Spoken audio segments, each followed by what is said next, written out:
And before I forget, Merry Christmas and Happy New Year. My name is Advait Kurlekar. My colleague here is Eklavya Malhotra. As always, new faces in every session. So let me give a quick background in terms of what's going to happen here. We both work in a company called Upon Management Consultants, and we have been doing or organizing these events called Between the Lines for last couple of years now.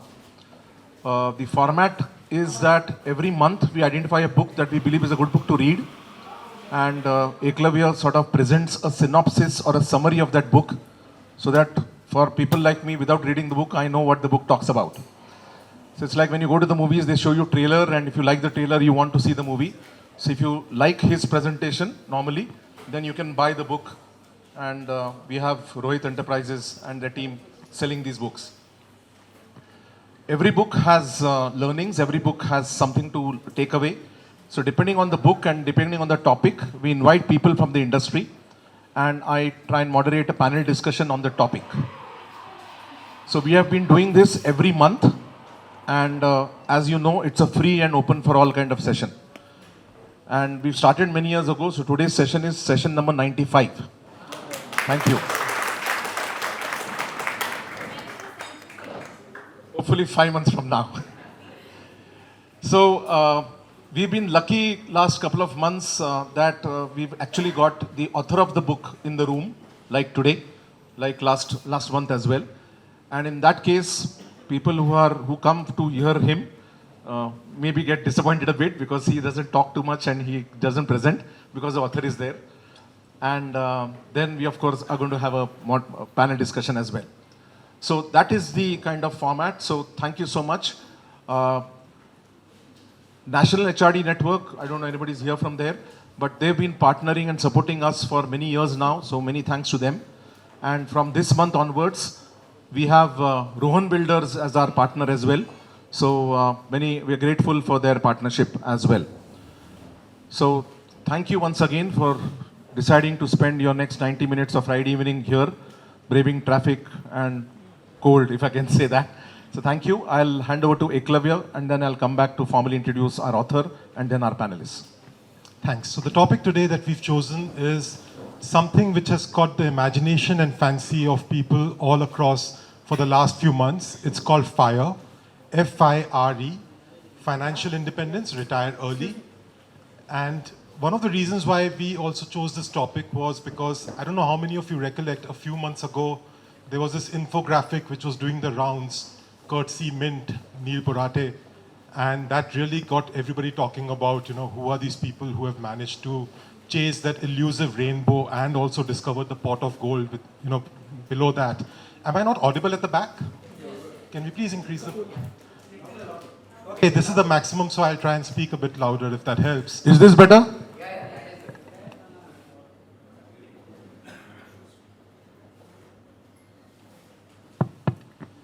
So that's where the seed for this session was basically sown.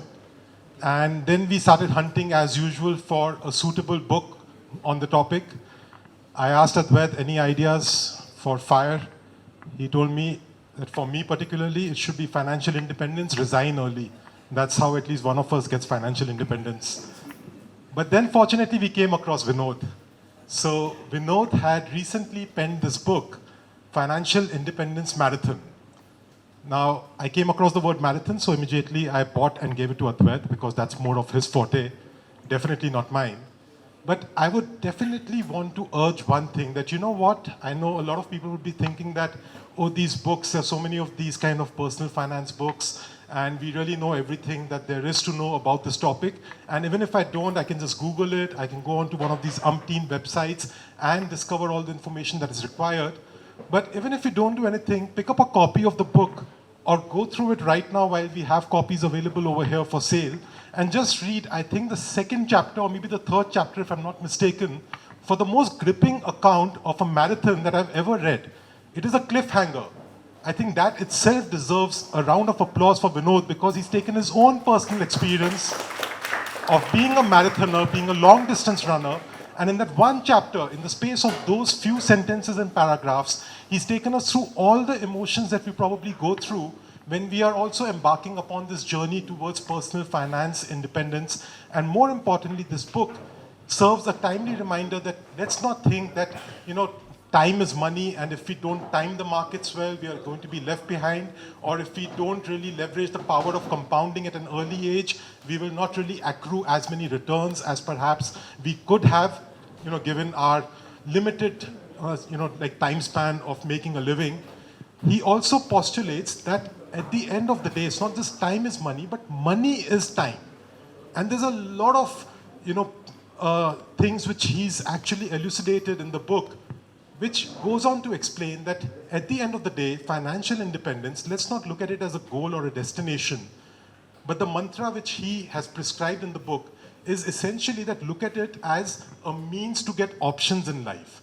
He's saying think of financial independence as a mechanism which allows you to have choices in life which otherwise you may not. And then what you do with those choices purely depends on your individual makeup and what you decide to do with the money that is coming into you, and how you choose to live your life after that. But it frees you from that immense burden of having to eke out a living, even when you know that the choices that have been dealt to you are perhaps not the ones that you would have played in the first place. So that's a really strong stream of thought which runs through the entire book. And I know we'll just get into a conversation with him shortly, but essentially the book is in a conversational style which again sets it apart from, like I said earlier, there's a plethora of personal finance books out in the market, but this book is in a conversational style. It's about a bunch of friends who are gathering together in the outskirts of Pune for this, 10th standard reunion, and one of them, I presume that is Vinod's sort of, projection of himself over there. One of them is a money manager, he's a financial planner, and he starts dispensing some advice to the rest of his batchmates in terms of how they can start thinking about their own personal finance journey, the milestones, the destination which they wish to achieve, the goals that they have set their hearts on, and starts to basically dispel certain myths around personal finance, and more importantly, starts giving them analogies using his own experience as a marathoner, that look, we are in this for the long haul. And very importantly, Vinod is also a brave man, not brave for writing this book down and for sharing his secrets with us and principles of asset allocation. He's a brave man because in the very first chapter, he, if I may say so, he pokes fun at his wife, and he's still here today, so I don't know how long he's been sent away from Bombay. Is he Tadipar right now, or is he allowed to go back? But he says one of the biggest benefits or outcomes of the book has been within his own family. He has seen that his wife and other relatives, who all these years had thoroughly been fixated or single-mindedly investing purely in fixed deposits and fixed income instruments, now have started branching out and diversifying into other assets as well. And that, again, is a triumph of the book. I know it's hard to believe that somebody who comes from an investment finance professional background, more than 15 years dealing in the equities market, at home he's obviously not able to dispense out any financial wisdom at home, that's very clear. But what's also very heartening to read is that he constantly urges the readers that you think about Usain Bolt or think about, the world's greatest long distance runners, the marathoners. They practice for 4 to 6 years just for those few hours of glory. So whether it is a Usain Bolt who says that I practiced for 4 years to be able to run the 100-meter sprint in 9 seconds, or one of those Kenyan or some other African marathoners whose names I will not dare to pronounce, who say that they have trained for years so that they can complete the marathon in less than 3 hours, all of them realize the value of hard work and delayed gratification. I think delayed gratification is another thing which Vinod has also emphasized on, because again, this is not a book if you want to learn more about, okay, so which particular alternative currency or digital currency should I invest in? This is perhaps not the book for that. Vinod is not somebody who's coming in and telling us about all the other alternate investment opportunities available out there and how to leverage those. I don't think I learned much about NFTs even after reading the book. I knew hardly anything before reading the book. I'm still as clueless about NFTs even now. But hopefully he'll agree with the fact that those are not the kind of investment opportunities that the public at large should be pursuing. And what the entire book captures, in essence, is that if you do not follow the basic principles of asset allocation, or if you're not willing to remain invested for a sufficient period of time, then no matter what your personal finance goals are, chances are that you'll end up becoming what he calls roadkill. Now, that is a term which I learned for the first time. Roadkill apparently refers to those runners, those marathoners who fall by the wayside after they hit the proverbial wall, which I think each runner hits, going by what Vinod's described in the book. That proverbial wall, when you feel that you just cannot continue and it's better to give up. And he says the people who then are just sort of sitting on the road, or they've just fallen down, or they have nearly fainted and they're cramping, they call them roadkill. So if you want to avoid being roadkill, then yeah, this is a good book for you. But like I said earlier, even if nothing else, I have a feeling that most of us who read the book might actually forget about personal finance and all those things. I think we'll be inspired to at least start running for maybe 10 minutes a day, purely after reading what he has experienced over there. So that's it from me. We have copies of the book over here available, and I'm sure Vinod would be around after the session to sign some of the copies if you're interested in purchasing.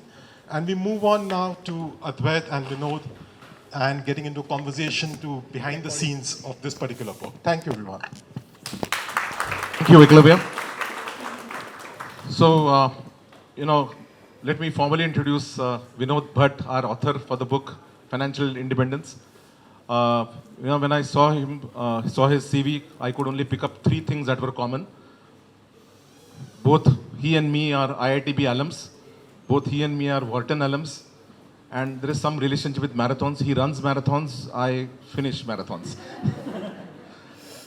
But then more importantly, and that's where the difference now starts, where he's now moved up the corporate echelons in the financial world in Mumbai, where he is senior vice president in Birla Sun Life AMC. And now this is his first book on financial independence, Marathon. So let's have a chat with him. Please join me in welcoming Vinod.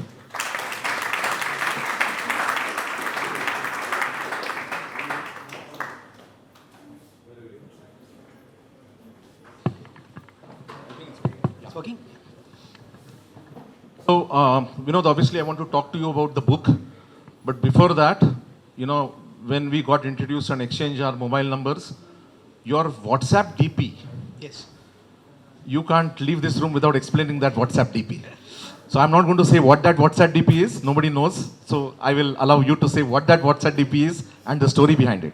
Yeah, definitely. I think the moment that DP captures, the moment that my DP captures is a once in a lifetime kind of a moment, and that has been my inspiration for what I'm doing right now. And what happened was, I, like Advait mentioned, I did my engineering from IIT Bombay. Then went there, finished my master's, and was working in Dallas doing supply chain optimization. And after 5 or 6 years, I thought, okay, that doesn't interest me anymore, so I want to change my career. And I was getting a little bit interested in finance, so I applied to a few B schools, and then went to Wharton to do my MBA. And there, fortunately for me, the first year we had this course on macroeconomics, which I topped. And then there was this investment club, which I was part of. And there, we had to give some stock pitch, and there was a lottery. And at the end of that, they announced what the prize for that lottery was, right? And I was one of 20 students who was selected to go to Omaha and meet Warren Buffett, right? And so now you know what the DP is. So some of you might be knowing that every year, there is a lunch auction with Mr. Buffett, which goes for, millions of dollars. And the 20 of us were fortunate. So you were financially independent since then? No. Actually, I had taken a loan to do my MBA, so it was the other way around. But, we went to Omaha, and Mr. Buffett spent half a day with us. So the first 4 hours doing an, informal discussion, Q&A, he took us around his office, introduced us to all his colleagues there, and then took us out for lunch. And there, he was so informal and down to earth. I mean, that was one quality that I took away. Like, that time, this is in 2006. He was the richest man in the world, but he was so humble, so down to earth, almost treated us like just like his family, and took pictures with us on all. And since that time, that one picture has been my DP, and that is the reason I was inspired and motivated to come into the investments field and do what I'm doing. And my family members, especially my daughter, she's 18 years old now, and for a long time she has always been telling me, why don't you change the DP, put our family photo there. But I've always told her, he's like your grandpa, so just think of him as family. That's not going to change. Okay. So, many of us just why to even, hear about him, etc. And he has a DP, photograph with him as a DP. So let's come to the book. I mean, that was an inspiration, but why this book? Why now? Why this kind of interesting kind of title to the book? Yeah. So, I've realized the good things that you do in life, you do either out of love or out of frustration, right? And for me, the frustration was like, Eklavya mentioned, I've been in finance, investing for the past, 15 plus years. But in my own family, friends, relatives, people I meet, I have seen people, taking a lot of wrong decisions. Like I mentioned in the book, my own wife, we have been married 20 years now, and she had refused to talk about investment. So she just kept all her savings in FDs for all these years, right? And I am in this field of investing. I work for Aditya Birla Mutual Fund. I go out and tell people to invest in mutual funds, but my own wife just refused to even talk about it, right? It was the same thing with my sisters. I have two elder sisters. One of them is a doctor. Another one is also, she's done her MSc, she's a housewife. But both of them had left their finances to their husbands, like to my brothers-in-law essentially, right? And even they, for some reason, just didn't want to think about it. Like, it seemed like it was stressful for them to even think or talk about it, right? And that this is my immediate family, right? My brothers-in-law, one of them has only invested in real estate. So, buy a flat in Pune, buy a flat in Mumbai, buy a flat in Navi Mumbai, but not invest in mutual funds. My eldest brother-in-law is the opposite. Like, he invested in mutual funds, but also directly in stocks. And when I asked him, okay, how are you investing in stocks? He's like, I just come to know about them, and I don't do any research. I don't look at their financials. If I like the stock, I invest in it. Works on tips. Exactly, right? So that is my immediate family. Then in my relatives, there's someone who's a housewife. She started investing in stocks. Now she has upgraded to trading FNO, futures and options. She's making some money. So she has asked me, why am I doing my job? Like, why don't I quit and just do trading in FNO? Because it's so easy to make money, right? As part of my job, I go and do a lot of sessions with investors, financial advisors, talking about principles of investing, asset allocation, and invariably, there are some youngsters, especially this used to happen in 2021 during the Bitcoin craze, where they used to come and say, okay, mutual funds is fine, stocks also is fine, but we don't do that anymore. We only invest in Bitcoins. What's your view on that? Right? So this is the kind of stuff that was going on around me, and it was just frustrating me that, I thought, I'm so educated and I have so much knowledge and I want to help people, but for some reason, the people around me were not really getting influenced, or they were not willing to. So that was the frustration part. The love part was my love for writing. So, over the years, and as part of my job, I do a lot of reading, thinking, writing, whether it's writing notes or making presentations and all. And I thought of, okay, let me just put down my thoughts in a book. I'll come to that later. But that's how kind of this book came about. And you now understand the topic, why I chose this topic and wrote about it. But why this title? Where do you think of financial independence? But the marathon part. Right. Yeah. So this again comes to what I saw in the people around me, right? Most of us are taught from an early age, from our school days, that time is money, right? So value time. But the other way is also true, that money is time. Okay, so what is the purpose of money? The purpose of money is to enable us to do what makes us happy. Okay, that is the only purpose of money.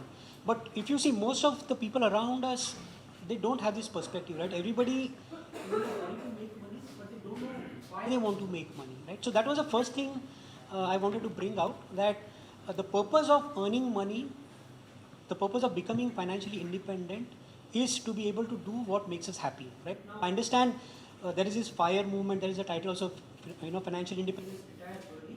So I only kind of agree without think that the first part, financial independence is right. Then after that, it's not necessary that you need to retire from what you're doing, right? So if, like, I like my job, I like what I'm doing. So even if I'm financially independent right now, it gives me happiness, so I'll continue doing it, right? So if whatever makes you happy, just continue doing it. Or if you want to change something, change it, right? That's the philosophy at least I have followed in life. So for example, actually I studied 1 year of engineering at COEP, but I wanted to go to IIT, right? So I gave the exam again and got selected, so I went to IIT. Then, of course, at that time, the thing was to try and go to the US. So, I followed that algorithm, went there, studied and worked there. I was there for 14 years. But then I felt something is missing. Like, this is not what I want. This is not giving me happiness. So my wife and I decided to move back to India. That was a big decision. Most of my classmates, they were wondering what I was doing, why I was doing that. But we've been here since the end of 2010, almost 13 years, and we are very happy. Right? So I realized that you need to take these tough decisions, big decisions, to do what makes you happy. And most of the time, the constraint is money, or that you're not financially independent. Right? So the moment you reach that stage, like we also mentioned, it gives you choices, and you can take the best choice for you, right? So that's the reason I wanted to highlight this topic, that think about money in terms of financial independence, in terms of being able to, make the choices that will give you happiness, right? So that is the financial independence part. Now, where does the marathon part come in? So here again, going back to what I said, most of us, of the people around us that we see, like I said, they want to make the maximum amount of money in the minimum amount of time, right? So that's like thinking that we are running a sprint, right? So one data point I'll tell you, over the past year, 70 to 80% of the brokerage accounts that have been opened have all been opened by people in the age group between 20 to 30. And many of them are trading stocks, doing FNO. That mindset is quite clear. I have some friends who work in different brokerages. Their mindset is quite clear. To try and make as much money as possible in the shortest period of time. But most people fail. Right? 90%, 95% of people fail. Right? So that is one aspect where you're trying to earn the maximum amount of money in the minimum amount of time, run a sprint, but not being able to do that. And at the other end are people who are intimidated by this and just stay out. Like I gave examples of my own family members who just don't want to think about it. They think this is not for me, right? And then they miss out on a path that could have taken them to financial independence. So my belief is that the right way to think about it is that it's like we are running a long distance marathon, right? So full marathon is 42 kilometers. If you go all out in the first kilometer, you're not going to finish the marathon, right? So you have to pace yourself. You have to know what is coming, right? You have to kind of conserve your energy for the later part of the marathon. And that's the same way you need to approach your finances and if you want to reach financial independence. So that's how this title and the But here you made interesting comment that we make money, but outcome has to be happy. Yes. Now most of us are in the business of making more and more money, or at least hoping to make more and more money. Some people I know are financially independent and retired. Right. But this making money to be happy, all of us want to do that. Motabai also is in the same process. Right. So where does it end? Exactly. So if you are able to make that choice which makes you happy without being answerable to anyone, that is the stage you have reached financial independence, right? So, for example, let's say I am doing a job, okay, and I want to start my own business. But if I can't sit with my family and convince them that, hey, we are financially independent, don't worry, even if I quit my job, I don't have a regular income. Even if I have to struggle for 3 years to get my business going off the ground, we'll be fine. Right? If I'm financially independent, I will be able to take that decision. Make that leap. If I'm not, then either I will take that decision and me and everybody around me will be under constant stress, or I will not take that choice. Right? I will continue in my job. So that is why I mention this again, that if you are able to do what makes you happy without having to be answerable to anyone, that is the stage you have reached financial independence.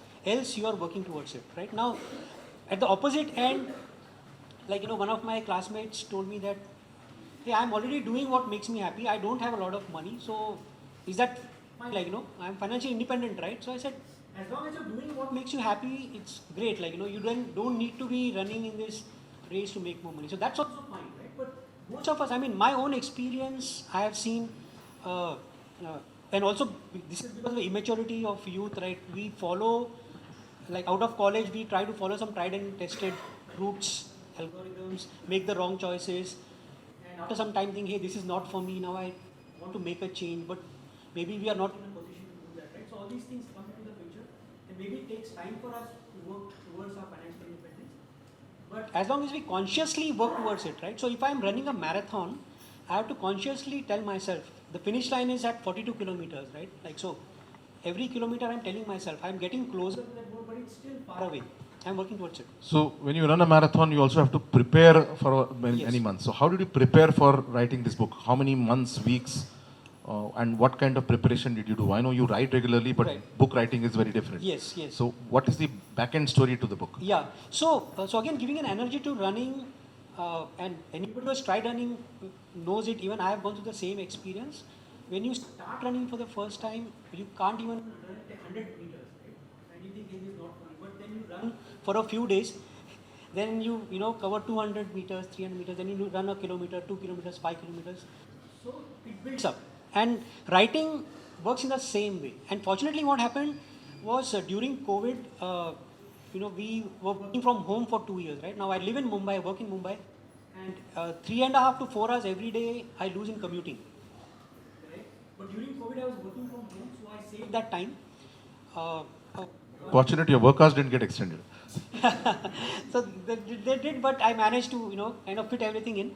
Uh, and sitting at home, getting bored, so I started writing on LinkedIn, right? And since my topic of interest is investing finance, so I started writing short stories, just giving examples, like thinking about okay, this family member, what mistake they were doing, and what they should have done, right? And these were short stories on LinkedIn, and I started getting good feedback on that, right? So then I thought, and anyways, like I told you, the frustration was there and the love for writing was there. And then I thought, hey, this topic is getting good feedback. Right? Let me just sit down and try and structure it as a book, because that was one of the items on my bucket list, like to publish a book. So kind of I wrote the first 2-3 chapters, what I thought was really interesting. And I asked my daughter and my wife and my sisters to read, right? So, and then they took a look at it and they said, hey, this is all numbers and tables and charts, we don't want to read it. So then I went back to the drawing board, then I took away all the numbers, tables, charts, and I just wrote it in words, and then again asked them to read. And then the second time the feedback was, there's still a lot of jargon, like, we don't want to read. Then I again went back to the drawing board, removed all the jargon, made it very simple. I thought, this is, I can't make it more simple than this, right? Like if Financial independence for the dummies. yeah. So again, I told the same set of people.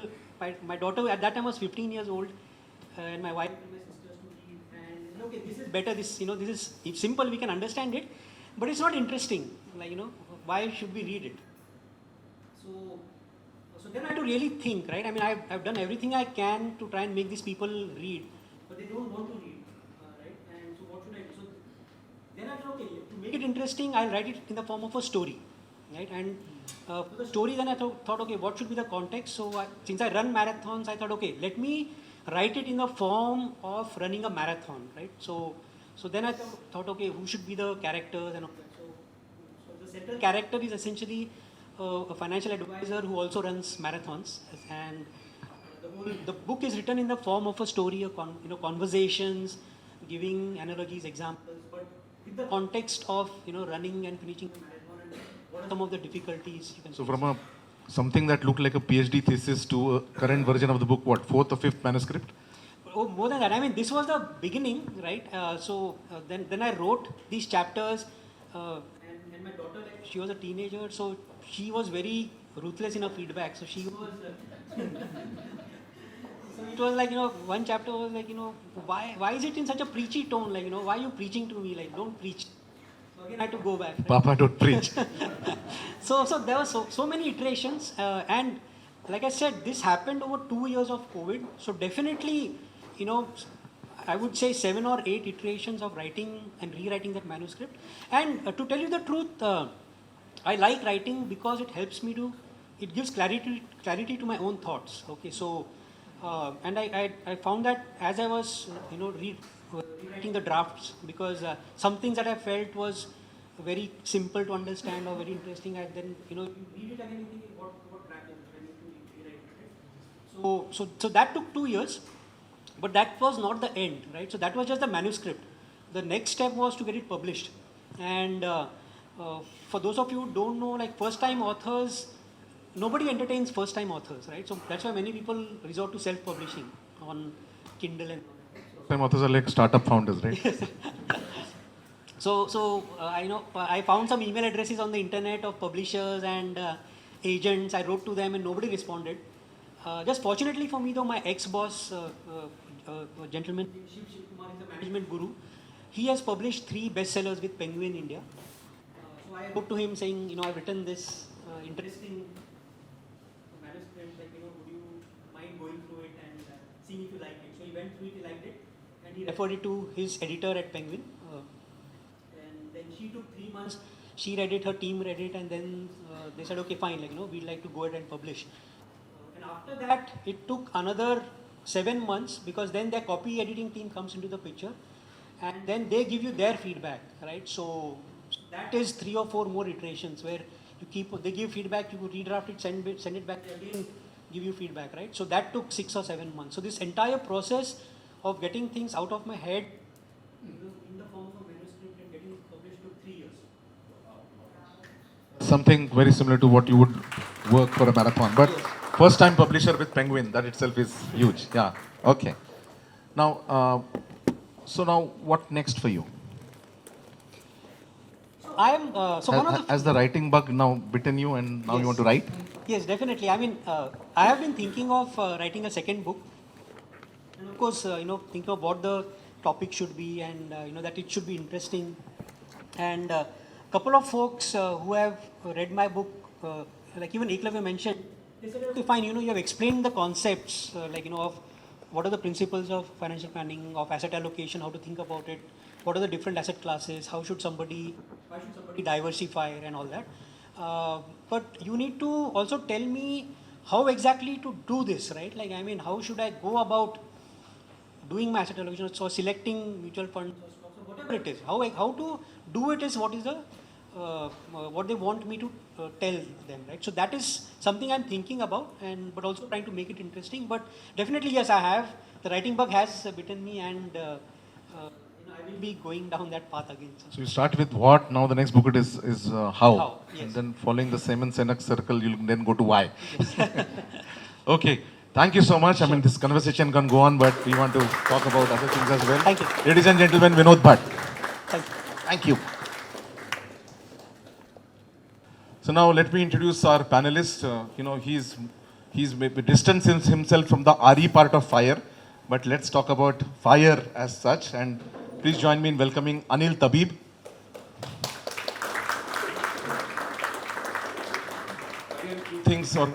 Few things with common with Anil. He and me are fellow TIE Pune charter members. He's also head of our TIE Pune Angels. So, he invests a lot in startups, he and his team, and he heads that kind of function. And of course, he runs a financial advisory company where he sort of advises HNIs and, the capital C XOs kind of thing. Financially independent people or want to be independent. So, thanks Anil, welcome. Joining him is, where is he? Yeah, Sandeep Sahasrabuddhe. Today's discussion is on finance, so he's here. If you have a discussion on real estate, he can be here. If you have a discussion on hospitality, he can be here. So that sort of explains Sandeep Sahasrabuddhe. Please have a seat. So this is the kind of multiple businesses. Of course, he runs his own financial advisory, wealth management kind of firm. But he has also deep hands into hospitality, golf courses, restaurants, so on and so forth. He's also author of a book which talks about different asset classes. and Demystifying Asset Classes. Yeah, that's the name of the book. I remember I'd come for the publishing. So Sandeep, for you. And last but not the least, where is, yeah, okay. Rishabh Parak. All of them run their own financial advisory firms. He is the chief play officer, and I want to talk about it. What does it mean of NRP Capitals? He obviously has worked with large number of HNIs in and around Pune and outside Pune to advise them in terms of how do they need to manage and grow their wealth. Chartered accountant, 20 odd years, don't go by how he looks. He's still, he's not a college kid. That much I know. So thank you so much for all three of you. And I think we have a mic. Yeah, okay. If you have the mic, you have the right to speak. So let me ask you something. I don't want to make it as a common question, but what's your definition of being financially independent? What does that mean according to you? So I think Mr. Bhatt has already explained it quite well. Financially independent person is a person who can do whatever he wants in life, how much ever time he wants to do it, whenever he wants to do it, without thinking about the money or the finance required to do it. Okay. So he is a totally independent fellow from the financial angle. So that I would define as a financially independent person. Independent means not to worry, like he's saying being happy. No, being happy and being financially independent are two very different things. So let us not confuse. Being financially independent makes it easier for you to be happier. At least one of the angles is covered. Okay, so that probably is a major angle for a lot of people. Sure. To Your view on that, Sandeep? Yeah, it's working. Just to add to what Anilji mentioned, there should be a steady flow of passive income coming in whichever format it could be it in the form of mutual fund, dividend coming in, means no one goes for dividend nowadays, everyone goes for SWP. So in terms of a systematic withdrawal plan, or let's say a steady rental income coming in, so any kind of, so basically if you're financially independent, you have that at least that much money which is coming in, which will take care of your basic requirements, including domestic as well as international travel. And most importantly, the second part to it was, what about happiness? So in order to be happy, because we all three of us have so many, means we are all financial advisors, so obviously we have clients.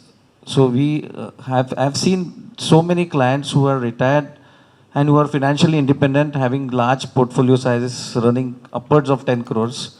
So there is steady income coming in terms of systematic withdrawal plan, but they are not happy.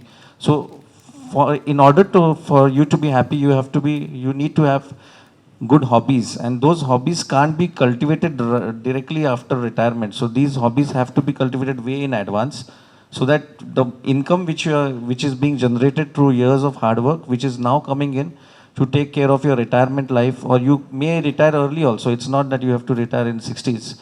There are people retiring in early 40s also.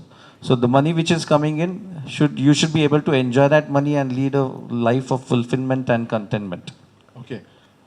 Rishabh, a slightly different question to you. We've called this topic fire. Is this a fashion, fad, hype, or is there a reality in it? So good evening, everyone. So for me, I personally don't believe in this particular fire concept. Okay. For me, I think जिसमें fire है वो कभी retire होगा ही नहीं. Isn't it? Somebody with fire will never think about retirement. So, and the focus is wrong. Personally, I've been born and brought up, like most of us, from a very humble background. My parents were teachers, and I've been born and brought up with the thought process of focus on the right things and focus on income rather than expenses. So personally, save everything and just focus on not spending. Being frugal is good. Being frugal is good. Spending less than what you need is good. Focusing too much on expenses, my personal thought is focus on income. There is no limit to the amount of money we can earn, but you can't go beyond a certain level of reducing your expenses. So personally, it's a fad. It's good for influencer, YouTubers, because they have to sell their courses. You have to go on Insta then, because I'm 35, 40, I'm 42. So I can just go on and say, I'm free, look at my watch, the yacht and all the things. So So this is all thing, I think this is all more noise than the reality. Okay, but you said frugality. So is it a necessary condition to become quickly financially independent? See, quickly तो कुछ भी करना, there is no shortcut. I think 3 साल आपको book लिखने में लगा. Vinod has said that it is a marathon. Yeah. Yeah, so I think even I written a book and almost 300 plus columns over the years for a lot of media regularly. And the first thing I wrote about ever in my life, almost 17 years ago, was getting rich is very easy unless you are in hurry.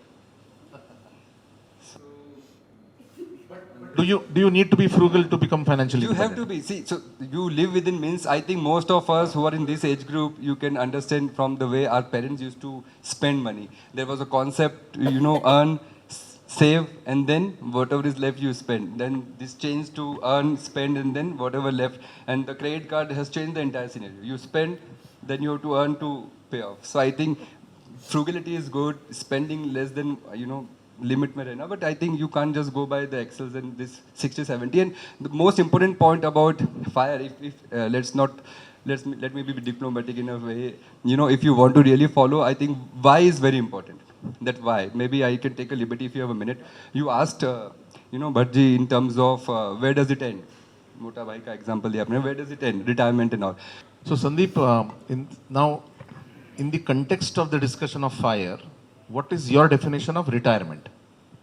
Again, I agree with what Rishabh ji said, that there is no need to retire early, because my father, for example, is 74 and he's still working, and he works 10 to 7, and he's very, very sharp, and his memory is even sharper than mine. So, yeah, so I personally feel if you retire early, and means there is, at what point to retire is another question mark, because for someone 5 crore could suffice, for someone maybe it could be 50 crore. But if you are happy with limited means, and if you are retiring early, then you should be able to be active. Your mind has to be active end of the day. Otherwise, you will slowly be getting into a shell. So down the line, it would not be also good for your health. So I personally am of the exact opposite view. Like I have partners in different businesses who lead different lifestyles. So I personally like the affluent lifestyle, where I would spend more and then think of earning more, rather than trying to contain my expenses. Like the credit card example here. Yeah. So just to put in context, so this fire concept and the retirement in the fire concept is not retiring from work. Okay, it is retiring from the tedious and work which is not what you want to do. So if you put that context in the retirement word, then it all falls in place. So what is fire? Fire is the stage in life where you don't have to work or you don't have to do a job or do whatever you are doing right now which you don't like. Okay. The day you are able to stop that and then do whatever you want, that is your retirement. So retirement is not necessarily not doing any work. Okay. While researching for this, I came across a statement that exactly what you said, that you retirements that state of your life where you don't have to work but you want to work. Is that how you want to put it? So how does that happen? I mean, when does one start? So when does one Actually retired people here and there are students here as well. So that's the age. Okay. So students to actual retired people, that's the age group that we have here. So it's very difficult to get a generic answer for this question. So I have clients who start off with a few crores. Okay. And I have clients who start off with a few thousands. So for each of them, the advice would be very different. So let us assume that on an average, a person starts a job after his graduation. That is the ideal time to start. Okay. And if he is able to cultivate that habit of saving and investing in a very systematic, in a very focused manner, with some objective in mind. Okay. So there are so many clients who come and they are very clear and precise that they want to retire when they are 45 or 42 or 50. And then they will also give me a picture of what they want to do after retirement. Now that is a very good point to start. So anybody, particularly the young people who you want to think about fire, you have to first think about when you want to start or when you want to stop your job and start enjoying what your life. First is that, the age, and what you are going to do after you retire. Okay. So what you are going to do after retirement will also determine the amount of money you need. So you start when you have your first day at the job. It's very difficult. So I can just say it offhand, but it is very difficult to imagine and difficult to visualize what you will be doing after retirement. But it is a process. So I'll give you an example. Most of the time when I'm talking, I give real life examples. So I had this very young couple who came to me, and both were in software. And they were very clear that they wanted to retire when they were 45, and they wanted to then visit each and every country in the world. Now that is a very clear picture of what they wanted to do. So as usual, they were, parents were into service, so they were not carrying any big portfolios when they came. So I told him it is very difficult. Okay. So when they came, they were around 28, 30, and I told him it is very difficult. Till 45, you have to collect so much money that you can then, for the next 40 years probably of your life, keep moving around in the world.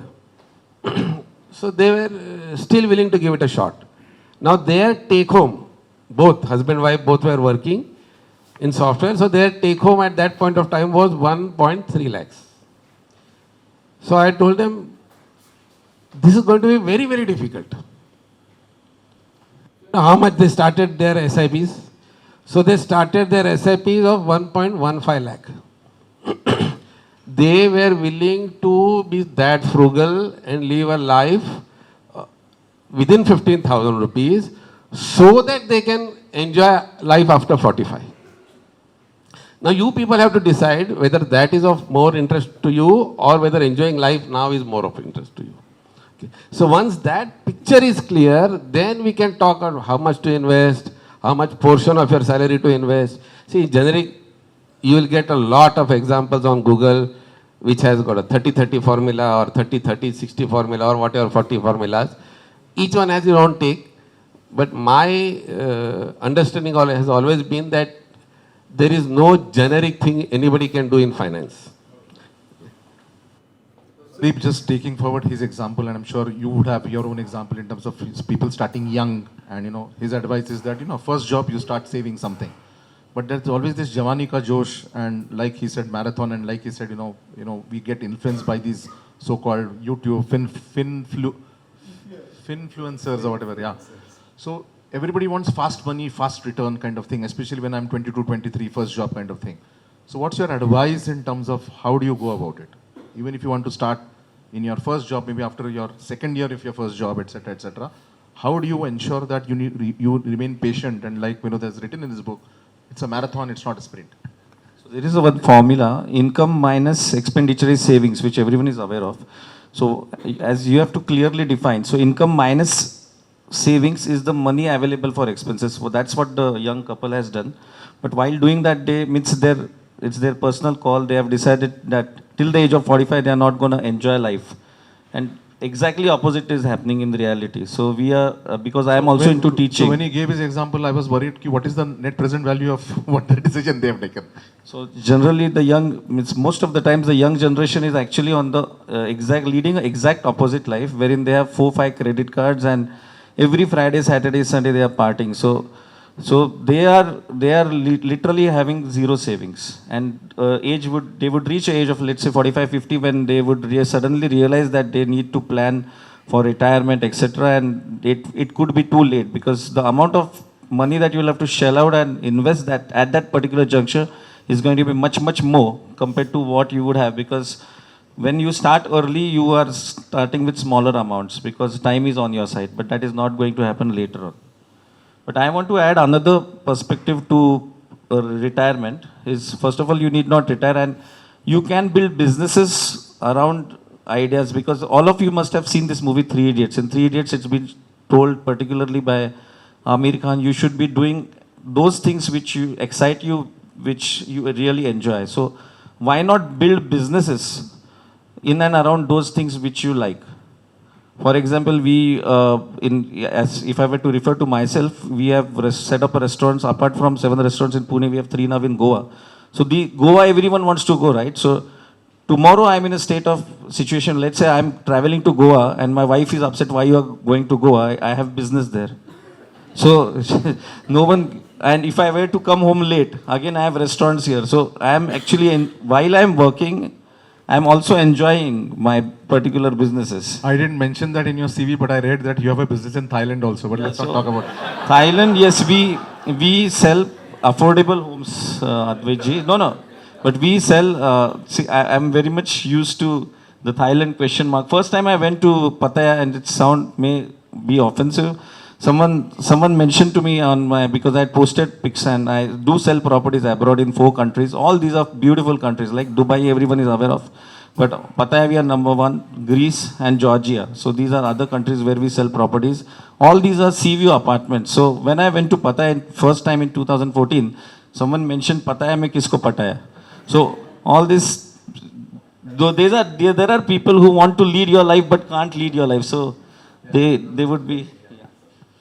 So, coming to you, Rishabh, you mentioned about this influencers kind of thing. So, now the how part of it, what is okay? Everybody's saying SIP, etc. Start early, depending on your age. What do you want to do? How? So I think, again, the focus part, as we discussed, financial independence, that's very important. But why? Why do you want to retire? The second part of retiring early. So if why is clear, I think, again, all of us are talking about India story for last, couple of, at least last 1 or 2 years, right? All of us are very proud. I'm glad you said not 9.5 years, yeah. No. So we are in the business of managing money. I don't understand anything else. So whosoever is in, there, so we have to focus on the right thing. So let me just, India story, in fact, I've been talking and writing about it for last couple of years. But if you listen to people like us, it always means like equity mein paisa dalo, right? But again, khud mein paisa dalo, the influencer. See, I think India story mein, are you going to be a part of this India story to make 2x, 3x, 5x in whatever you are doing in job? And you have to find out. See, again, I'm not just saying for the sake of it, कि ऐसे ही again 1x का 10x एक साल में नहीं होगा. Everything will take its own time. So I think that's what we are doing with our clients. That's what we are seriously doing with our clients. Are you going to be just talking about India story, or are you going to be a part of that story? Because India में सब कुछ बढ़ा. If you look at this, everything, will you get like any hotel, if you go to any restaurant, wherever you go, आपको booking मिलता है आसानी से अभी. The prices Bangkok से ज़्यादा महंगा इंडिया की नहीं.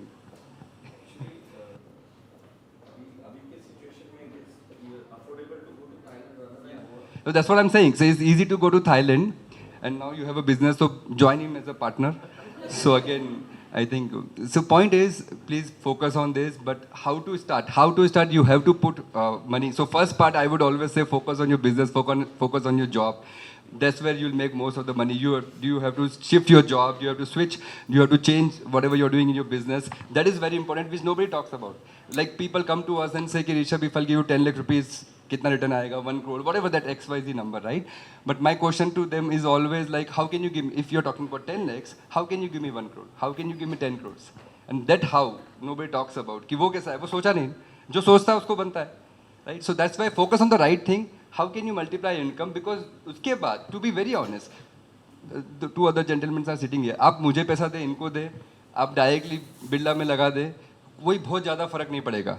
ऐसा नहीं होगा कि I will give 30-40% return and Sandeep can't beat me, or it will be with market only. Maybe I can give 15, he can give 17, he may give 14. It's not going to change. What is important is focus on the right thing. So focus on how to multiply your income, or maybe grow that income. And then the right investment, yes, please be invested in equity for the next 5 to 10 years.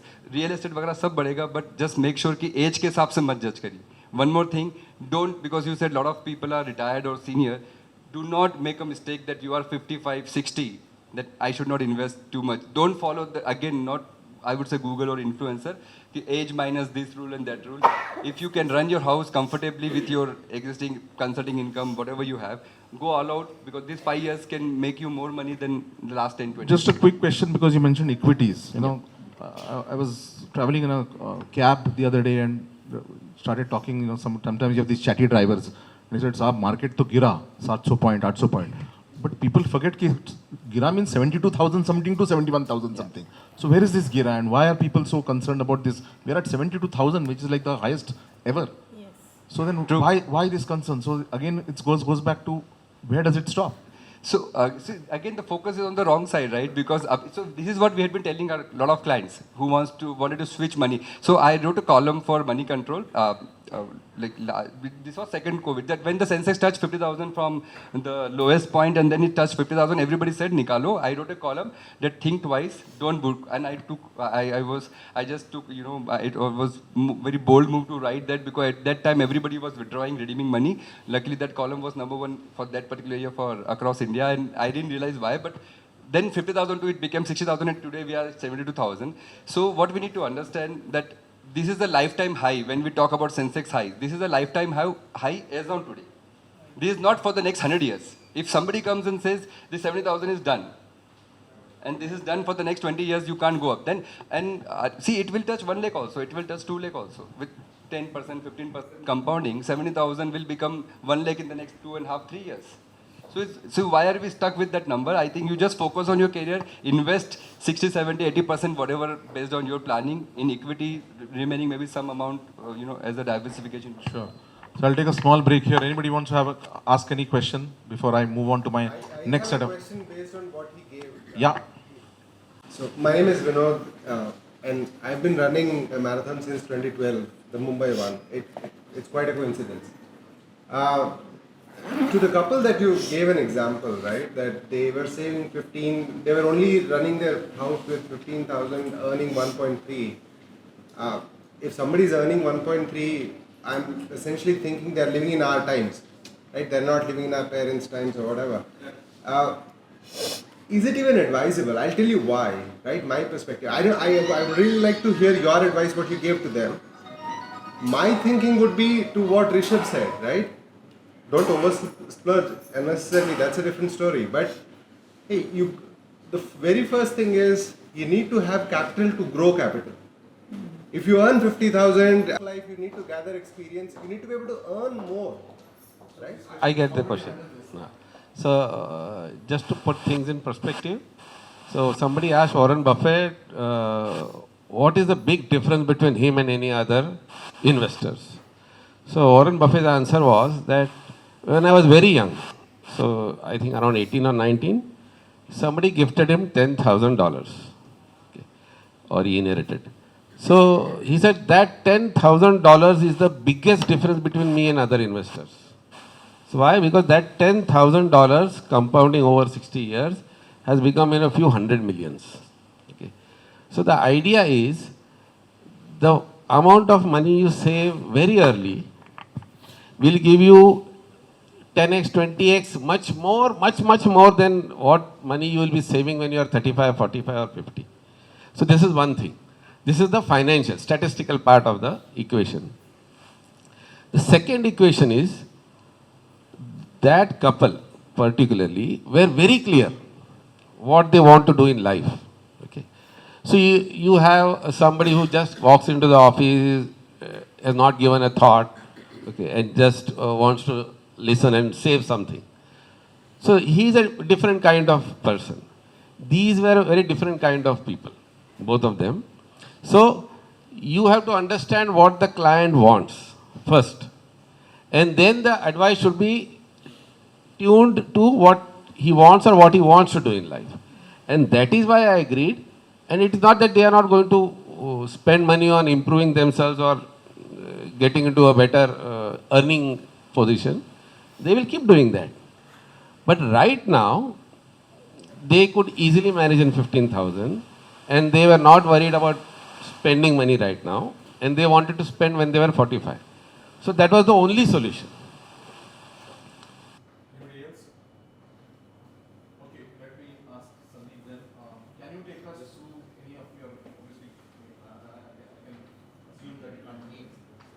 any kind of success story in terms of how you sort of worked with somebody, and what was that 10x, 20x, 30x that we are talking about? Actually, till date, whatever content I have read, including the book which I wrote, is there is only one simple formula for making money. That is, lot of money has people have lost money in trying to time the market rather than staying invested in the market. So the only formula is to stay invested, and it is not confined to any Sensex reaching 70,000 or 1 lakh or it, and so the Sensex in maybe 2-3 years it could be 1 lakh. Down the line it could be maybe much higher also. So it is going to, it's a number, so it's going to increase in the years to come. So if you, the simplest thing what you can do is handpick a quality mutual fund advisor, handpick 3-4 good mutual fund schemes, could be from small cap, could be large cap, mid cap or multi cap. He will design the portfolio for you and stay invested for next 25, 30, 40 years. Okay, money will automatically compound itself as long as the schemes are good quality mutual fund schemes, equity mutual fund schemes, you just stay invested. You don't have to do anything. Most importantly, every year you have to, as your income is increasing, you have to add to that SIP. So today if you have a 50,000 mutual fund SIP, next year you make it 55,000. Next year you make it 60,000. So this is the most simple thing you have to do, and most importantly you should not be redeeming that money. So because every now and then there are going to be requirements in necessities in life where someone else, and we are all living in a materialistic world. So someone else buys a fancy car, you also want to replicate. So don't do that. Yes, ma'am. So redeeming and profit booking. So mutual fund में profit booking करना चाहिए कि नहीं करना है? सिर्फ चल रहा है लेकिन अभी 71,000 हो गया, 2 लाख है, तो profit booking. Yes. Sucheta, no free advice. So No, because he said redeem. No? yeah, so one thing what people actually get real joy is, I know of so many people who are stalwarts in the stock market. So they put in the money and principal they have invested. Today they have removed the principal. The profit itself is continuing to grow. So they, at the back of the mind, they are of that, they have that feel good factor that the money which they invest, the principal itself is back with them, and today only the profit is growing. So that's the conception they have in their mind. But if you don't require money, why you should be doing profit booking? Because there is a huge difference in the kind of mentality of investors today and 15 years back. So today no one calls me when the stock market falls 1,000 points, that why it has fallen. So really the perception of individuals, the middle class investors or the HNIs has so much changed, which we have several investment advisors here also. Kotode sir is also there. He's a big guy in the mutual fund, in the wealth industry. So you would agree, today the kind of mentality of people which is there, no one calls actually if stock market corrects. If there is kind of, unless there is a crazy correction, there also people have understood the importance of staying invested and rather than panicking. So whenever there is a huge correction, which we saw during COVID first phase, any kind of quality stock or quality mutual fund scheme wherein you invested in June 2020, July 2020, your money has literally multiplied 3-4 times in last 3 years. Because you were investing when no one else was investing. You had the guts to invest when no one had the guts to invest at that particular juncture. So, when the entire world was worried. So Rishabh, is there a golden formula, magic formula? No, I don't know. So there is absolutely no magic formula. I think consistency. No, but you go to Google and they talk like he said 30, 30, 40, 40, 30, 30. So ये सारे rules तो again see देखिए again if you go to YouTube and Instagram then you will find all the formulas. मैं तो personally नहीं believe करता तो sorry for that, but I think there are so many rules. There are so many 100 rules, rule of 400, I think just follow a compounding rule, maybe rule of 72 is the rate of return. See, everybody wants to double your money, right? If you want to double your money, so 72 divided by rate of return, whatever you get, will tell you the number of years you'll double your money. It's as simple as that. I think that's the only formula I think I follow. So 72 divided by, even if you're making, let's say 10% on a simple side, 7.2 years it will take to double your money. And it's very simple, like $10,000 example. So if you have, let's say, even 10 lakh rupees, let's say, initial capital, if you have 10 lakh rupees, today, 10 lakh rupees in the next 7 years will become, close to 7 years, it will become 20 with 10% return. From next 7 years, that is 14 years from now, it will be 40 lakhs. And 21 years from now, it will be 80 lakhs. So that 10 will become 8x with 10 and 10%. And if we, what we are talking about India story, if we can make at least 15%, and last Sensex had given 40, 42, 43 years now, more than 14, 15% average return. Even if you just buy index or you just buy some good mutual funds, you will be good. So you can multiply your wealth in the next 15, 20 years only. So only golden rule is stay long, like he's saying. Okay. 10-15 साल के पहले तो कुछ नहीं. I just answer her question about redeeming. Okay, so the thing is that it is very easy to say that you should keep remain invested. Okay. The idea is that generally people will invest in an asset class where they are comfortable, and equity is not a very comfortable asset class. Okay. So most of the people who are investing in equity are recent entrant. They have not seen the amount of money which has been made. So what happens is, you invested in the last 3, 4, 5 years and you have made a lot of money, and now you are always considering booking profit. Okay. So my advice is generally you book profit. You book your 10-15% profit.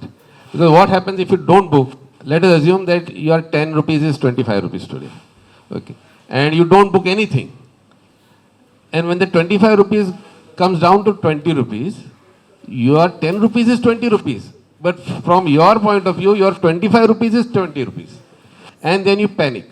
And then you will not book the profit. You will redeem everything. Okay. So if you book a 10% profit when it is 25, and when it comes to 20, you will pat your back saying that, look, I booked at 25 and now I'm going to invest that in 20. Okay. So investing is more of a psychological game rather than a statistical or numbers game. Okay. Once, as an advisor, my interest is always understanding the client and not preaching him. Trying to veer away around what he is thinking. So if you come to me and tell me, this is too much, I have made too much money, I should book profit, I would say, if you have that thought and you keep thinking about that, go and invest, go and redeem 5% of your portfolio. Okay. That will not harm your financials, but it will give you psychological comfort. Just a quick, I'll come back to you. Just last sentence. Has any of your clients said, wow, I made too much money? No, seriously. Yes. A lot of people say they are afraid. See, even we get afraid sometimes. What happens is clients get used to a certain return. Okay. So let us assume that somebody invested 2 years back and now he's probably doubled his money. Okay.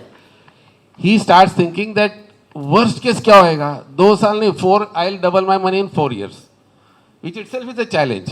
Okay. So we always advise people that whenever you think that you are making lot of money, get some money outside. That gives you a lot of comfort. Okay. That is our understanding. If you want to have this journey for 30, 40 years, if you are in it for 3, 4 years, then the advice is different.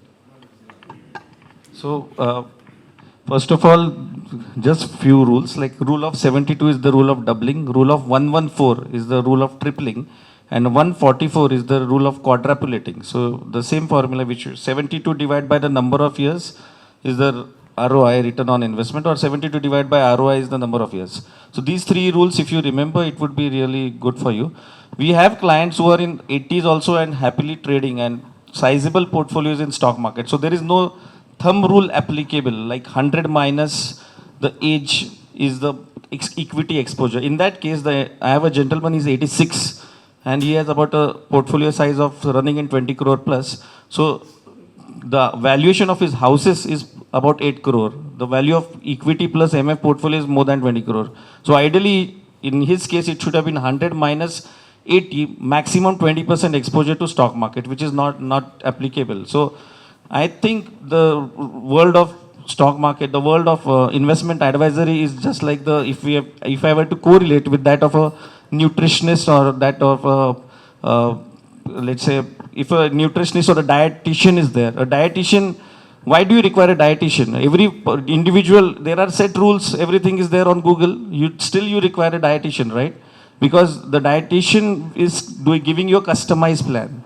So it is not a common plan applicable to everyone. Similarly, you require an investment consultant who is going to give you different advice based on your appetite, your risk profiling, your family background. So that's how it's going to be. And the last point is, unfortunately, this is a field where when people make money, they pat their back. That is, they took the decision and they invested. And in case they were to lose money, the financial advisor, the investment consultant is to be blamed. This is how this field is. You know, the big elephant in the room is the inflation and purchasing power of the money that you so-called increase or whatever it is. So in India, the inflation is running so high. So how do you balance this astronomical so-called stock market return, mutual fund returns, with real purchasing power in light of what inflation? Best products is balanced mutual funds in case of retired people. Because balanced funds typically will give you 12% kind of return. Inflation, if as per government statistics, could be 5%, 6%. But in reality, all of us know that school fees are increasing, things are becoming costlier. Today, you want to go and watch a movie called Animal. The ticket in few cities in Mumbai is, let's say, 2,000. That's the point. So Yeah. 15% you get from mutual fund, but at somebody who's investing few crores as a lifestyle, that is actually costing more every year because the kind of things you buy is not in your government list of things that they. FD is not going to be good, sir. Fixed deposit is the worst product ever. I have not invested a single rupee, nor will I ever. Because it is fetching I'll try to answer the question. So, inflation is the joker in the pack, both in the expense side and the return side. So, what is the stock market? The growth in the stock market is the growth in the profits of the companies. Okay. What does the profit of the companies depend on? The profit of the companies depend on the turnover they have increased numerically and the cost of the goods or the cost of the sales. Okay. What does the cost of sales depend on? It depends on inflation. Okay. So if you have higher inflation, by default the profits of the companies will grow higher. The rate of growth of profits of companies will depend on inflation because their selling price depends on inflation. Inflation will jack up their profits. So in a high inflationary environment like India, putting up money in good companies is the best way because the inflation itself will ensure that you make more than inflation. Okay. So Basically, that's what I'm saying. So your returns are now getting, discounted by the inflation, which is like the big elephant. if the inflation is higher, your returns are higher. In short. Okay. So provided you are in equity. He's saying No, I think he has a point. Like, basically, If you are in equity, equity is your hedge to inflation. inflation, because by default your returns in equity will be higher when the inflation is higher. That is a no-brainer. Okay, if you select the company with a lot of research and great acumen, then you will double or triple your returns of the inflation. But even a dumb company which is running will grow by inflation. That is what is inflation. So that is a hedge, natural hedge for I think inflation. your question, sir, was how to beat inflation, right? My question was, we talk about the returns that come from whatever mutual fund investments instruments. The elephant in the room is the high inflation. So the net. So I think he's saying, everybody talks of risk-adjusted rate of return. How do you do inflation-adjusted rate of return? Can I try and rephrase the question, right? The way the government calculates inflation is by basic commodities, right? Atta, dal, chawal, whatever, wholesale this thing. But folks like us living in cities like this and in offices like this are used to a certain lifestyle. That inflation is most likely 15%, not 6% that the government is targeting. So even if your equity is giving 15%, you might still be at the edge, basically, right? That's the. But I am convinced with his answer that whatever you're consuming at the end of the day is produced by a company which is making profit. So your hedge, so long you put more in equities and less in the debt instruments. Don't forget gold. Gold has also been giving phenomenal returns. Now, last 3 years, the return is about 15% per annum. So it's also asset class not to be ignored. How come nobody's mentioned bitcoins? Many people lost money in crypto, so it's. US dollar appreciation which has resulted in the gold's return. Not gold has really appreciated. It's the US dollars. We'll take 2 more questions. The lady here and the gentleman here first. Yeah. You'll need to start. My question here is to what advice you would give to an entrepreneur who would like to bet on themselves rather than investing in the company or investing in somebody's ability to grow the company. I think that's the same thing I've been saying. Like, you should just invest in yourself and go all out for at least 10 years. Because as I said, you had been talking about fire, like, early. I don't know, unless you hit a jackpot or something, there is no shortcut to any success. Right, so a lot of what we do with a lot of our business clients, the people who are entrepreneurs who are running their own businesses, maybe a smaller one to a slightly bigger ones, 75%, 70%, 75% of whatever they save every month from their business goes back to their business. I never take that money. We never take that money. Very honestly, we keep telling them because they can multiply, they can grow that wealth much faster than what we can do it with a mutual fund. Yes, direct stock investing can be done, but again, you are your own stock. That's what I keep saying. So I think you focus. Yeah. Equity direct, like a big company which is IPO or, so how we should look at the finance office, finance management. The same thing, like, so what we are doing. So I'm a small businessman, like not the companies what you're talking about as an, IPO. So I run a very small firm. So that's what I've been doing. So don't get any, misled by, I think I should not have mentioned that figure of a client I take care, right? But it took me, it's 19 years in the business now for me. And whatever clients and the CEOs, CXOs, founders I take care, 85% of them are with me for last 17 plus years. They were not the CEOs, CXOs, founders or chairmen. 85%, I can tell you the data analysis. They became who's and who's of India, some of the listed company, and that's why I can shine. I can try to, say, okay, I know this guy or this person. Some of the people are sitting here also, so I'm so fortunate. So some of the senior, but these people are with us. So the same thing for a small businessman like me, you have to put in that time for 10 years minimum, and then you'll reap the benefit. One more thing, like again the investment, sir, the same thing. Vishwas bhai, like inflation, lifestyle inflation is very important. आपका income बढ़ाना ही पड़ेगा. You can't see. Why can't we? It's the expectation mismatch, right? You are expecting mutual fund to do everything for you. You have to focus on increasing your income, and then थोड़ा तो खर्चा कम करिए आप.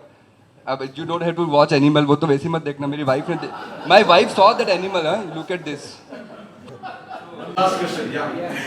Vivek, I'll come back to you. Yeah. One question is that I'm just started investing. I'm from India. It's never too late, yeah. I'm about to retire after 4 years, so I'm just thinking to invest. So which is the best option? Is it equity or mutual fund, or is it a mix? Or which way we want you advise with small amount or big amount? Like I said, generally a good advisor will not give offhand generic advice. Okay, what I need to understand is how comfortable you are at this age when your portfolio value drops by 25%. Okay. If you are able to carry that, then we can invest a substantial portion into equity, either direct or mutual funds, whatever. But unless we know how we are going to react when something adverse happens, it would not be correct to tell you how much and where to invest.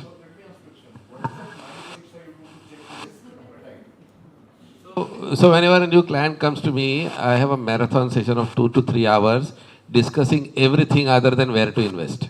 Okay. So in that conversation, I try to capture what he will do given a certain circumstances. Okay. And then based on that, obviously over a period of time, I don't have a large clientele, I have just 25, 30 clients. Okay, I know them inside out. So what happens is I know how he's going to react to something. So based on that, we will advise. So at the best I can do is talk to you somebody for 2-3 hours. So it is mix of equity mutual funds or Offline. What he said is you. Vivek. So I think when you talked about the India story, the question I have is over the last few decades, of course the world has become very globally coupled. Are you seeing that to some extent the resilience of the India story has to a little bit decoupled us from the world events? Like if there is maybe a recession in the US or wars and so on, we are still able to sort of ride that, and there will be some effect, but it will not be very significant. exactly is happening right now. So there was a time, especially for our stock market, when the US used to sneeze, we used to catch fever, right? It's the other way around. They are in ICU, most of the countries, most of the economies, all the economies I would say, except India and maybe one or two other emerging economies. Every other country, UK, the prime minister had to resign because of the economic. Then the other person came in. So this is what is happening, but that's the kind of, see, we used to be a service economy all the time, right? We never used to have Google, Ola, Amazon. This is all, again, we know all of this stuff, right? And now what is happening right now? The UPI kind of thing, the startup culture, the kind of things people are coming. And I can tell you, some of our clients are across the world, and again, the same people who had been there for last couple of years, like when you went there, and there are still people who are there, they are sending their kids to India. And this is the reality. I'm not saying just for the sake of it.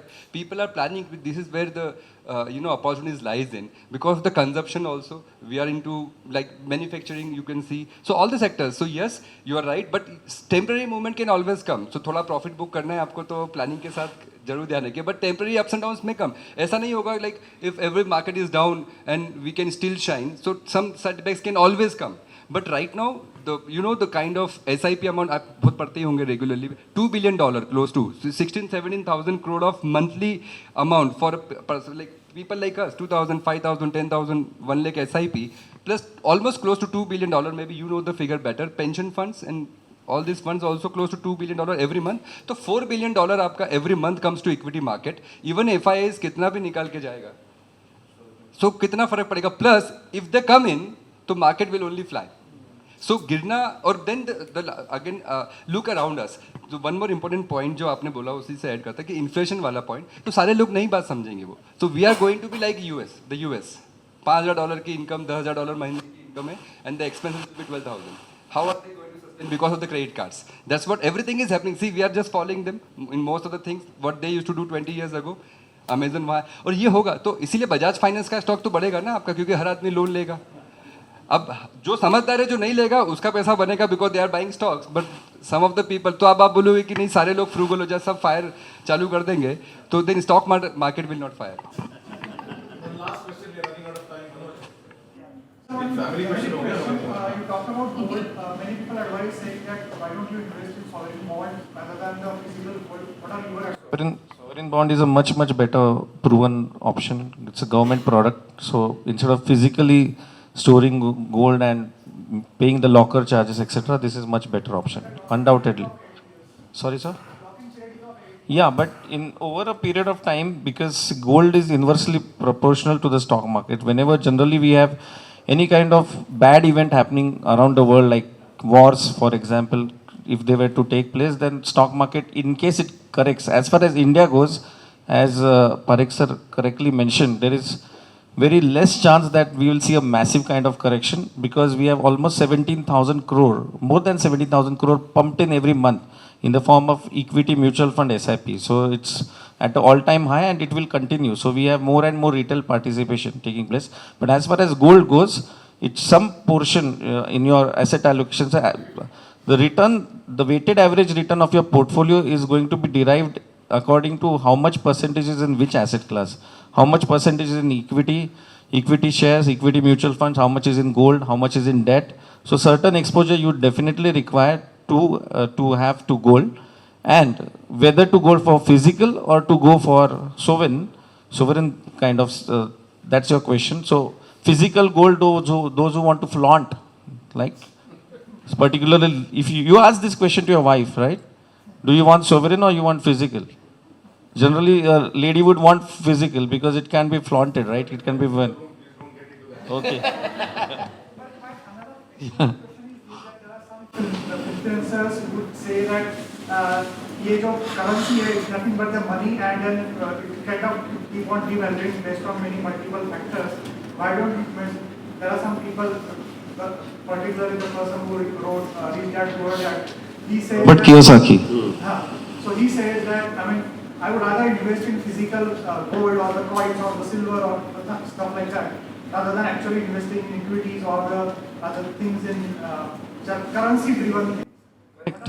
Correct, because see, today we are in a fiat currency age. So Richard Nixon, the then US president in 1970s, if I'm not wrong, 71 or so. So every country is free to print as much currency as they wish to, including India. So we don't print as much. Like the number one currency obviously in the world is the US, which prints just, so they have something known as debt to GDP ratio.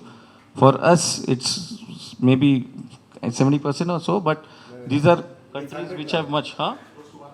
Close to 1. It's 100 now. Close to 100. But there are countries which are way above, right? For the US, for example. So the country keeps on printing money. And that also leads to inflation. So gold because it's limited in quantity, so it has its own value that way. Because I'll give you my take on the physical and the sovereign bond thing. So the sovereign bond thing is something which you can't see. Okay. And physical gold you can see and touch every day. Okay. So many of my clients, they come and tell me, Anil, sometimes I get very nervous or jittery. So I say, why? What is the issue? So this money is there with you and I don't know what is happening every day. And I suddenly, sometime in the night, I feel, my God, if something happens, what will I do? So one of the options we gave them was, instead of buying this sovereign bond, you every month buy 10 grams of gold. Okay. So last 1,000 years, people know gold is not going to go anywhere. Okay. So what it does is, it gives, and in fact it was the wife of my client, so it gave her peace of mind. So only thing she has to do is, every month buy 1 tola of gold, keep it in her safe in her home, and whenever she gets nervous, she just has to open the safe and have a look at the gold. Okay. And then she is comfortable. Okay. So in her case, physical gold was worth much more than the sovereign bond issue. This one, sorry to add, just 1 minute, a little funny aspect to what he mentioned. So men and women, if you were to compare, given a choice of physical versus the sovereign, the women would want to go physically to the PN Gadgil or XYZ jeweler and purchase. That gives that satisfaction. And for men also, there are so many people who check the NAV on a daily basis. आज Sensex इधर है 71, हाँ आज 300 बढ़ा, means सबसे बड़ा problem क्या है मालूम है सर? टाइम कैसे बिताना. That's the biggest challenge. There is so much time available. What to do with that time which you are having? Hence, do not retire early. That's the kind of common take. So a person like me who is also invested in the stock market, being a financial advisor, I am not worrying and I am not looking also. But there are people who are checking every week, every day, every few hours, right? So that time is there. Great. Thank you. Manoj, I was worried that when you said currency, that, invest in currency. Somebody did that and they found 351 crores as investment. So, just on a lighter side. So, since we started with Vinod, I would like to end with Vinod on a final note based on whatever you've heard and your take on it.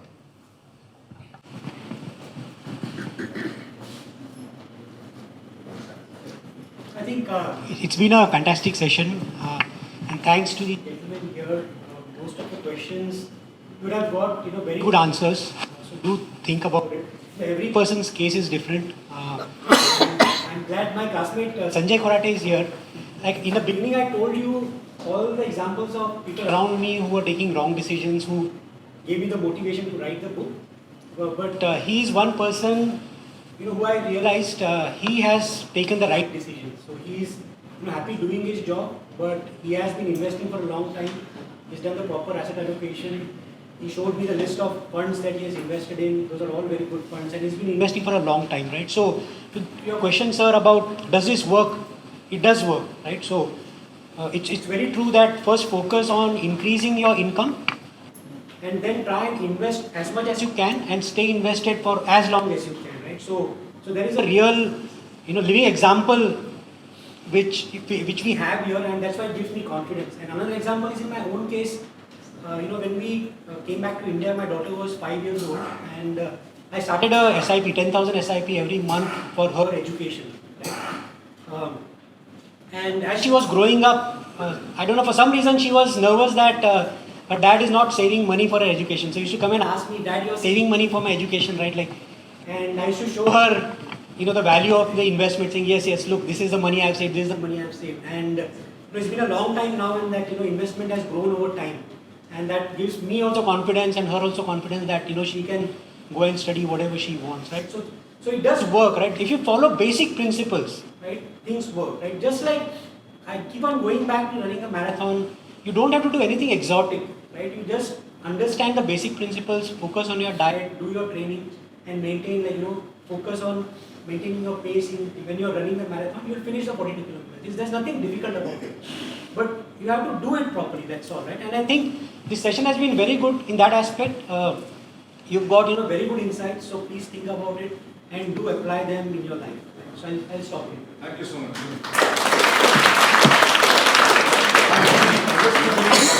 I agree, that this session has been excellent, except for 2 times when people started talking about diet. So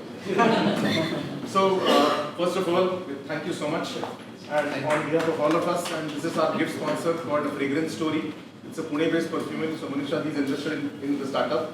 So thank you so much.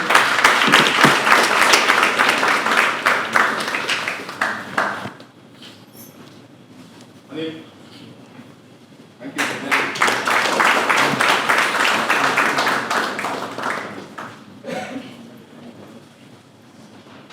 Sandeep.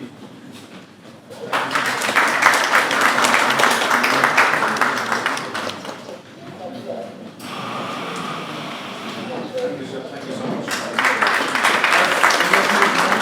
We are another big sponsor for this hang on within the mall.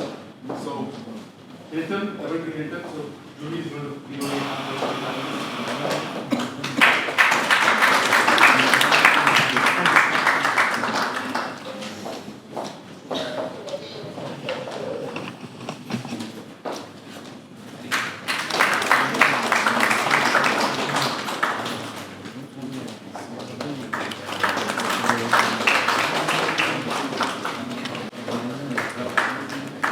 Thank you so much. Hope you enjoyed.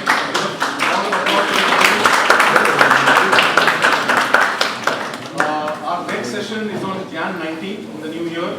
It's a book by Dr. Ganesh Natarajan. He's a great panelist as well. It's a book called Passage of Life. And therefore the panel discussion is going to be on how can India be more inclusive.